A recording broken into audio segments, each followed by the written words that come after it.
नमस्कार दोस्तों, आपका स्वागत है। बहुत ही अहम विषय पर आज हम बात करने वाले हैं। जेम्स वैन प्राग जी के सामने कुछ कभी कभी ऐसे केसेस आए जिससे उन्होंने कहा है कि हम बहुत सारी चीज़ें सीख सकते हैं। तो वो जो हम सीख सकते हैं उसके बारे में जो उन्होंने बताया है, तो वो वही मैं आपके सामने आज रखने की कोशिश कर रहा हूँ। क्या हुआ था दोस्तों, मैं आपको क्या हुआ था घटना उसके बारे में हम थोड़ा सा संक्षिप्त में जानने की कोशिश करेंगे। वो ये कहते हैं कि एक बार उनके सामने एक लड़का आया था और उसके जीवन में एक ऐसी घटना घटी होती है उस लड़के की। उसके जीवन में दोस्तों वो उसने कुछ साल आर्मी में बिताए थे और उस आर्मी में जब वो था तब एक जगह पे उसकी पोस्टिंग हुई थी। वो एक विवादित स्पॉट था और वहाँ पर उसके जो सीनियर थे उन्होंने उसको एक ऐसे आदेश दिए थे जहाँ पर उनको कुछ लोगों को मारना पड़ा था। और इस वजह से वो जो लड़का था दोस्तों, उसके मन में बार बार ये बात चुभ रही थी कि अपने किसी सीनियर के वजह से उसके हाथों से कुछ बुरा हुआ। और उसके बाद से वो मन में ही नहीं, मतलब मन से जा नहीं रही थी वो बात, और वो बार बार अपने आप को और उसके जो जो बॉस थे उसको बहुत बार बार दोष दे रहा था कि इनके वजह से मेरे हाथों से कुछ बुरा हुआ। हे ईश्वर, मुझे माफ़ कर देना, उसमें मेरी कोई भी गलती नहीं है। लेकिन बहुत बुरा लगता है ऐसे वक्त में अगर हमारे हाथों से कुछ ऐसा हो जाए। तो वैसा उस लड़के के साथ हो रहा था।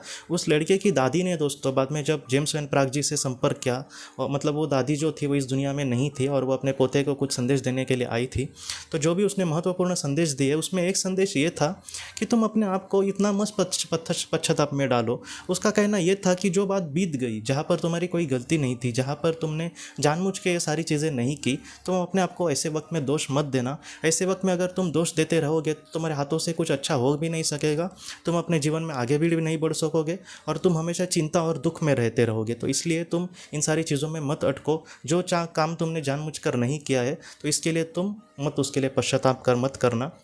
और पाप उसको बोला जाता है जिसके में हम अपने स्वार्थ के लिए, मुझे कुछ मिलने वाला है या फिर मैं किसी का जानबूझ के बुरा देखना चाहता हूँ इसलिए हम किसी का कुछ बुरा करें, तो ऐसी चीज़ को पाप कहा जाता है। लेकिन तुम्हारे मन में उस वक्त ऐसा कुछ भी नहीं था, इसलिए तुम अपने आप को दोष मत देना।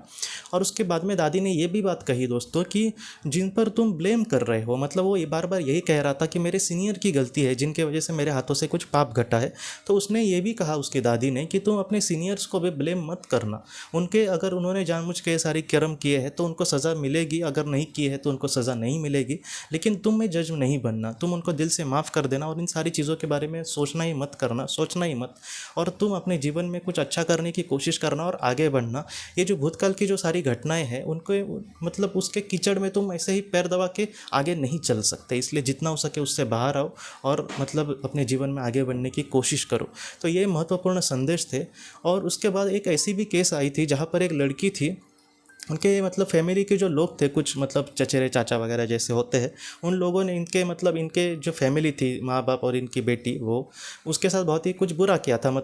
हिस्सा ना देना किसी प्रॉपर्टी का, या फिर हमेशा उनको ब्लेम करते रहना, या फिर तुम कुछ नहीं कर पाओगी, उसके माता पिता को भी हमेशा ये करते रहना। तो ये जो लड़की थी उसके मन में जिन्होंने उनके साथ बुरा किया, बहुत ही बुरी भावना थी कि ये लोग हमेशा मुझे बुराई कहते हैं, ये हमेशा हमें एक नीचाई दिखाने की कोशिश करते हैं।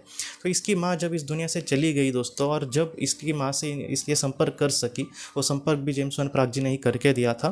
तब जेम्स वैन प्राग जी ये कहते हैं कि उसकी माँ ने अपनी बेटी को भी यही कहा कि तुम अपने दिल में बार बार उन लोगों को जिन्होंने तो आप हमारे साथ बुरा किया है उनको लेकर ऐसी बुरी भावना मत रखना। अगर उन्होंने जो भी किया है उन्होंने बुरा ही किया है और वो निचले स्तर के ही लोग हैं। उनकी उसकी सज़ा उनको किस तरीके से मिलेगी वो हम नहीं जानते या फिर हम नहीं जानना चाहते, लेकिन उनकी आत्मा ज़रूर उसके लिए कुछ ना कुछ दुख तय ही करेगी उनके जीवन में।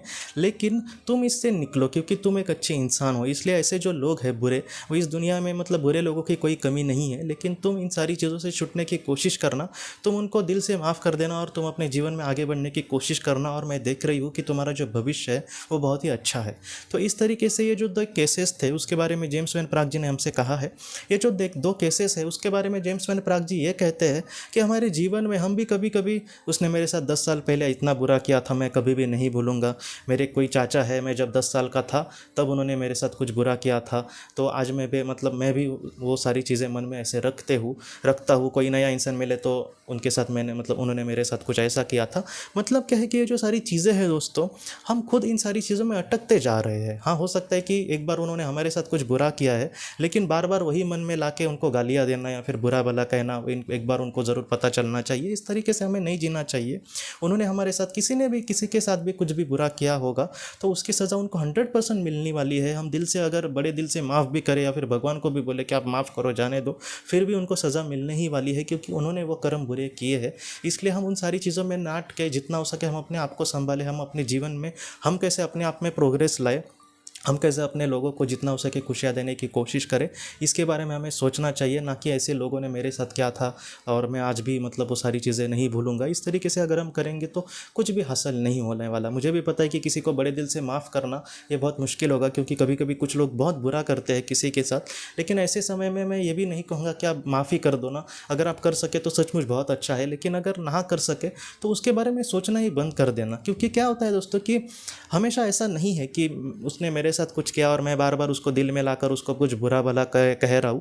तो इससे क्या होता है कि कुछ परसेंट हमारे भी मन में कहीं ना कहीं हमारा मन दूषित हो रहा है। तो जितना हो सके एक अच्छा इंसान इन सारी चीज़ों से दूषित भी नहीं होगा, लेकिन जितना हो सके दोस्तों इन सारी चीज़ों को मतलब वहीं पर छोड़कर हम आगे बढ़े। मैं भूल जाने के लिए भी नहीं कह रहा और वो भूल भी नहीं सकते हम कभी कभी, मतलब अगर किसी ने बहुत ही ज़्यादा बुरा किया है, लेकिन जितना हो सके उस चीज़ को वहीं पर रहने दो। आप जीवन में आगे बढ़ने की कोशिश करो।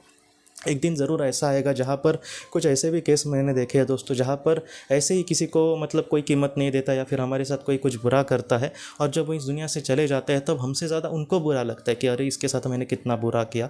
इसलिए उनके जो कर्म है दोस्तों, उनके मतलब उसके बारे में उनको बाद में बुरा लगने ही वाला है। जितना हो सके हम उनको बड़े दिल से मतलब माफ़ करने की कोशिश करें, और अगर हम माफ़ नहीं कर पा रहे तो जितना हो सके उस चीज़ को वहीं पर रहने दें और हम अपने जीवन में आगे बढ़े। और आप अपने जीवन में भी दोस्तों जितना हो सके आपके जो अपने लोग हैं उनको खुशियाँ देना, या फिर मैं कुछ पॉजिटिविटी से आगे बढ़ूँ, मैं अपने मतलब मेरे फ्यूचर के अच्छे फ्यूचर के बारे में कुछ कोशिश करूँ। इस तरीके से हमें जीवन में आगे बढ़ना होगा दोस्तों। तो दोस्तों हम अपनी अगली वीडियो में किसी नए विषय को लेकर मिलेंगे। तब तक आप अपने परिवार का ख्याल रखना। आपका बहुत बहुत धन्यवाद।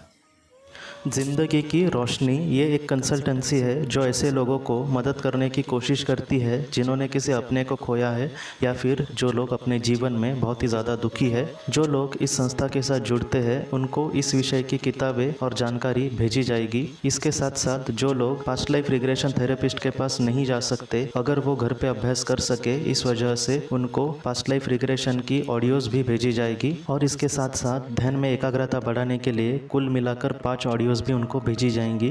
तो जो लोग इस संस्था के साथ जुड़ते हैं उनको यह सारी चीज़ें उनके ईमेल पर या फिर व्हाट्सएप पर भेजी जाएंगी। अगर आपको इस संस्था के साथ जुड़ना है तो कृपया इस नंबर पे व्हाट्सएप करें।